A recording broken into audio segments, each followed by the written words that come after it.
ಎಲ್ರಿಗೂ ನಮಸ್ಕಾರ. Welcome back to Sandhya Shetty's kitchen.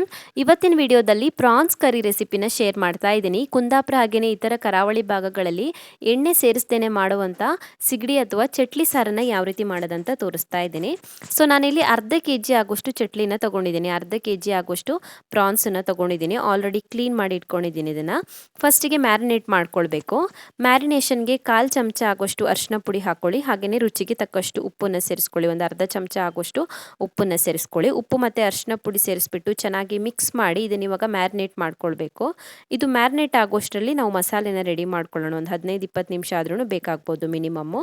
ಫಸ್ಟಿಗೆ ಮಸಾಲೆನ ಹುರ್ಕೊಳ್ಬೇಕು. ಒಂದು ಬಾಣಲಿನ ಕಾಯಿಸಿ ಅದಕ್ಕೊಂದು 7-8 ಬ್ಯಾಡಗಿ ಮೆಣಸಿನ್ಕಾಯಿನ ಸೇರಿಸ್ಕೊಳ್ಳಿ. ಎಣ್ಣೆ ಸೇರಿಸ್ಬೇಡಿ, ಡ್ರೈ ರೋಸ್ಟ್ ಮಾಡ್ಕೊಳ್ಬೇಕು. ಉರಿನ ಮೀಡಿಯಂ ಫ್ಲೇಮಲ್ಲಿ ಇಟ್ಕೊಂಡು ಇದನ್ನ ಒಂದು 2 ನಿಮಿಷದವರೆಗೂ ಫ್ರೈ ಮಾಡ್ಕೊಳ್ಬೇಕು. 2 ನಿಮಿಷ ಫ್ರೈ ಮಾಡ್ಕೊಂಡ ನಂತರ ಇದಕ್ಕೆ ಇವಾಗ 3/4 ಚಮಚ ಆಗೋಷ್ಟು ಧನಿಯಾ ಕಾಳನ್ನು ಹಾಕ್ಕೊಳ್ಬೇಕು. 1/4 ಚಮಚ ಆಗೋಷ್ಟು ಕಾಳು ಮೆಣಸನ್ನು ಹಾಕ್ಕೊಳ್ಳಿ.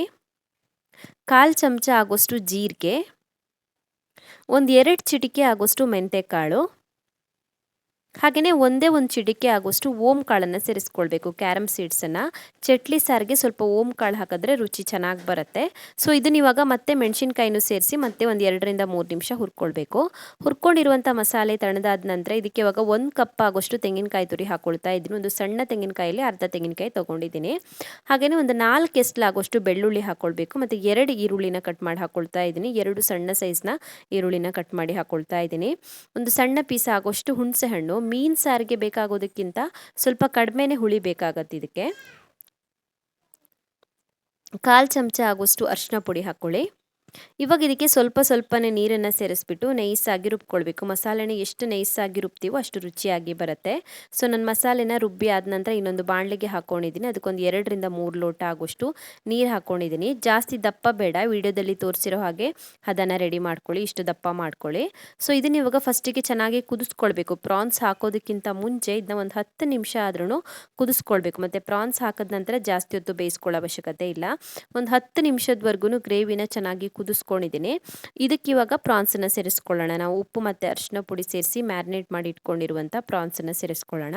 ಹಾಗೆಯೇ ರುಚಿಗೆ ತಕ್ಕಷ್ಟು ಉಪ್ಪನ್ನು ಸೇರಿಸ್ಕೊಳ್ಬೇಕು. ರುಚಿಗೆ ತಕ್ಕಷ್ಟು ಉಪ್ಪನ್ನು ಸೇರಿಸಿ ಚೆನ್ನಾಗಿ ಮಿಕ್ಸ್ ಮಾಡಿಬಿಟ್ಟು ಇವಾಗ ಒಂದು 3-4 ನಿಮಿಷ ಕುದಿಸ್ಕೊಂಡ್ರೆ ಸಾಕಾಗುತ್ತೆ. ಮ್ಯಾಕ್ಸಿಮಮ್ ಒಂದು 5 ನಿಮಿಷ ಕುದಿಸ್ಕೊಳ್ಳಿ, ಅದಕ್ಕಿಂತ ಜಾಸ್ತಿ ಬೇಡ.